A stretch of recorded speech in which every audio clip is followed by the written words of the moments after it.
সারা বাংলাদেশে এমন একটা মানুষ দেখান যে তার মতো সাইকোপ্যাথ, এমন একটা সরকার দেখান যা অতীতে ছিল, যা মনে করেছে তাই করেছে। আগের দিনে রাজা বাদশাহরা সম্ভবত এই ধরনের কর্মকাণ্ড করেনি। সে যে অপরাধ সংগঠিত করেছে তা নজিরবিহীন।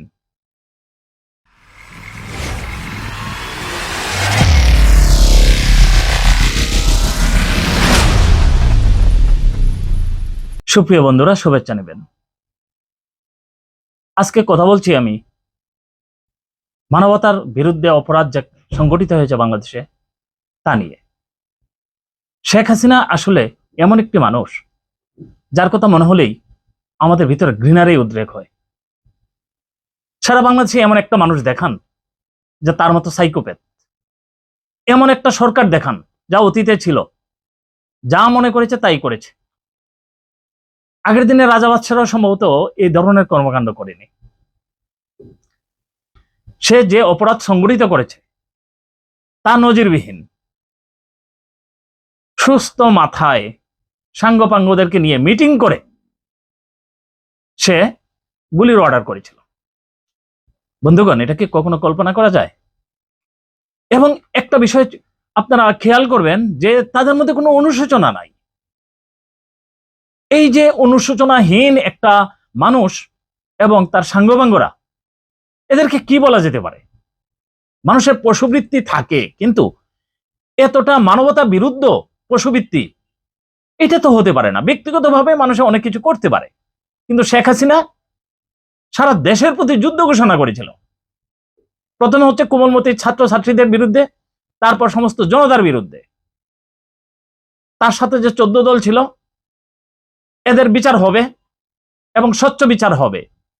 আমরা জানি মানবতা অপরাধের যে ট্রাইব্যুনাল আছে, সেই ট্রাইব্যুনালে বিদেশি অ্যাডভোকেটদেরকে ইনভাইট করা হয়েছে, সাংবাদিকদেরকে ইনভাইট করা হয়েছে, এবং বিচারটা যেন সুষ্ঠুভাবে হয় সেই জন্য সকল ধরনের প্রস্তুতি নেওয়া হয়েছে। মানবতা অপরাধের বিচার করেছিল, সেখানে বিএনপি এবং জামাতের নেতৃবৃন্দদেরকে কোনো রকমের প্রমাণ ভালোভাবে প্রমাণিত না হওয়ার আগেই কিছু পুরাতন দিনের কাটিং, পত্রিকার হেডলাইন, সেগুলিকে তারা প্রমাণস্বরূপ হাজির করে তাদের বিরুদ্ধে রায় দিয়ে তাদেরকে হত্যা পর্যন্ত করেছে, রাষ্ট্রীয় হত্যা করেছে। কিন্তু এই তুলনায় এখনকার যে বিচার চলছে তা তো হাজার গুণ ভালো। আমরা কিন্তু আসলে এর শেষ দেখতে চাই। অনতিবিলম্বে এই বিচার শেষ হোক এবং শেখ হাসিনা সহ তার সাঙ্গপাঙ্গদের যে রায় আসবে সেই রায় কার্যকর করার জন্য প্রয়োজন হলে আমরা আবার রাস্তায় নামবো। এই রায় যেন কার্যকর হয়। আর যদি এই রায়কে নিয়ে কোনো টালবাহানা চলে, সরকারের ভিতরে কিছু মানুষ আছে লাপ্পি মেরে বসে আছে, পতিত সরকারের কিছু প্রেতাত্মা, যদি এরকম কিছু আমরা দেখতে পাই তাহলে আমরা কিন্তু ছাড় দিব না। আমরা কিন্তু সদল বলে আবার নামবো।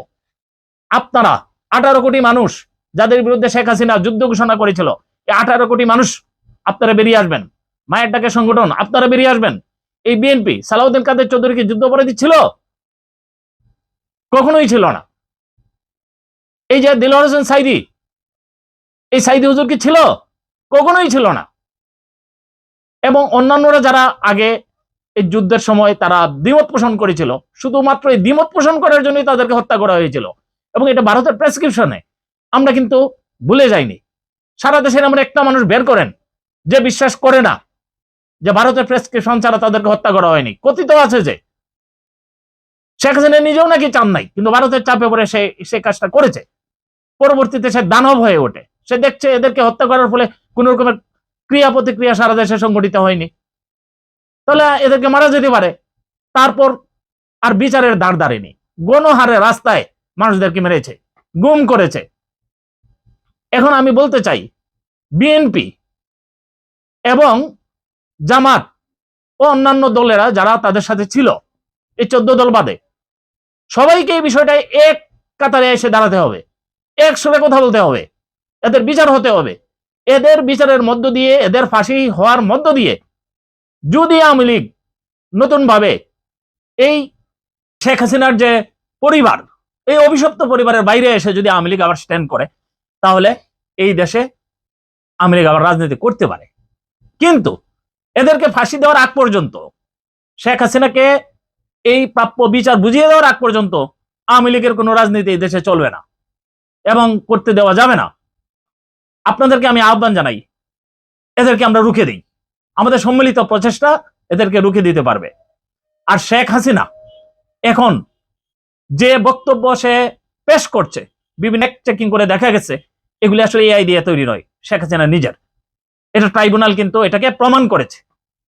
এই প্রমাণ তো শুধু ট্রাইব্যুনাল করলেই হবে না, দেশ বিদেশি মিডিয়া আছে, অ্যাডভোকেটরা আছে, সবার কাছে গ্রহণযোগ্য হতে হবে। এই গ্রহণযোগ্য ভাবে এটাকে তারা যেহেতু ডিসক্লোজ করেছে, সো এটা গ্রহণযোগ্য হয়েছে বিধায় ডিসক্লোজ করেছে। কেমন একটা প্রধানমন্ত্রী আমাদের গাড়ে চেপে বসেছিল, যে বলে তার বিরুদ্ধে যারা মামলা করেছে সেই সব বাদীদের হত্যা করা তার জন্য নাকি ফরজের মতো হয়েছে। ইতিমধ্যে সে ডিক্লেয়ার দিয়েছে এদেরকে হত্যা করতে হবে। এইরকম একটা সাইকোপ্যাথ আমাদের কাঁধে চেপে বসেছিল। পক্ষান্তরে দেখেন, যে মহিলাকে বলেছিল যে বয়স হয়েছে, মারা যেতেই পারে, এত কথা বলার কি আছে, তিনি এখন দিব্যি সুস্থ আছেন এবং সম্মানের সাথে আছেন। সারা দেশের মানুষ অপেক্ষা করছে লন্ডন থেকে কখন আসবে, সারা দেশের মানুষ তাকে সম্মানিত করবে।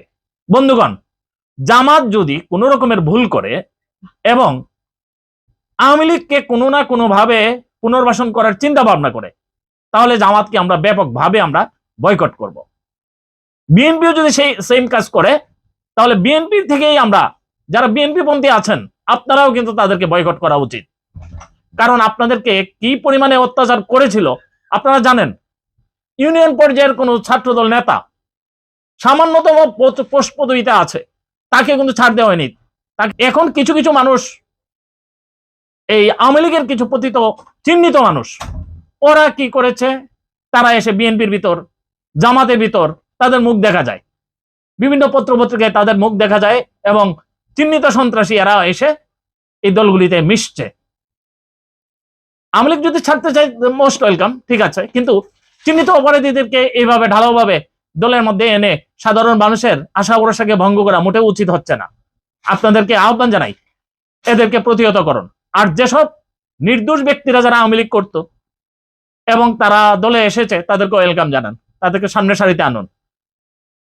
আমরা বাংলাদেশ কনজারভেটিভ পার্টি, আমরা চাই দেশে একটা সুস্থ ধারা রাজনীতি ফিরে আসুক, সবার মধ্যে একটা সহমর্মিতা এবং সহিষ্ণুতা বেড়ে উঠুক। এই আওয়ামী প্রেতাত্মাদেরকে আমরা বয়কট করি এবং তাদেরকে বিচারের মাধ্যমে তাদের যে দুষ্ট চক্র আছে সেই দুষ্ট চক্রটাকে ভেঙে দেই। এবং এরা এতটাই দেশ ও জাতির জন্য কলঙ্ক যুক্ত ছিল যে আমাদের বিজনেসটাকে সিন্ডিকেটে অন্তর্ভুক্ত করে সারা দেশের মানুষকে জিম্মি করে ফেলেছিল। এখন আমাদের সময় এসেছে এই জিম্মি দশা থেকে মুক্ত হওয়ার। আমরা ডক্টর ইউনূসকে আমরা সহযোগিতা করি, ইন্টারিম গভর্নমেন্টকে সহযোগিতা করি, এই বিচার কাজ যেন অচিরেই সম্পন্ন হয় এবং এর রায় আমরা দেখে যেতে চাই। সবাই ভালো থাকবেন। আসসালামু আলাইকুম।